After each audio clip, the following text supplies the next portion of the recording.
সিরিয়ায় স্মরণকালের সবচেয়ে ভয়াবহ আক্রমণ করে সেই দেশটির বিদ্রোহী সংগঠন হায়াত তাহরির আল শাম বা এইচটিএস। সিরিয়ায় ১৩ বছরের ভয়াবহ গৃহযুদ্ধে এটি সবচেয়ে ভয়াবহ আক্রমণ।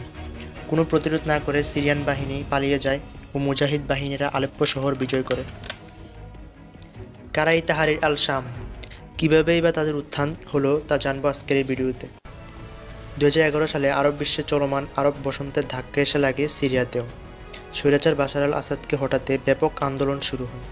আসাদের সেনাবাহিনী নিজ দেশের জনগণের উপর চরম অত্যাচার ও নির্যাতন চালায়। শুরু হয় গৃহযুদ্ধ। আসাদ সরকারকে হটিয়ে সিরিয়ায় ইসলামী শাসন প্রতিষ্ঠার লক্ষ্যে ২০১২ সালে গঠিত হয় আল নুসরা ফ্রন্ট।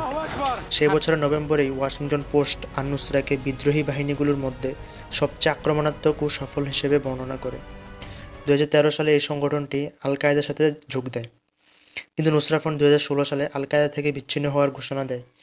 এই সংগঠনটির লিডার বীর যোদ্ধা আবু মোহাম্মদ আল জুলানি। ২০১৭ সালে দলটি অন্যান্য ৪টি বিদ্রোহী গোষ্ঠীর সাথে ঐক্যবদ্ধ হয়ে হায়াতু তাহরির আল শাম গঠন করে। এখন পর্যন্ত এটি সিরিয়ার অন্যতম বিদ্রোহী সংগঠন। পশ্চিমা দেশগুলো এটিকে জঙ্গি সংগঠন হিসেবে ঘোষণা করলেও এই সংগঠনটি ইসলাম ও মুসলিমদের রক্ষায় কাজ করে যাচ্ছে। তাদের অন্যতম লক্ষ্য হল সিরিয়ায় ইসলামী শাসন প্রতিষ্ঠা করা।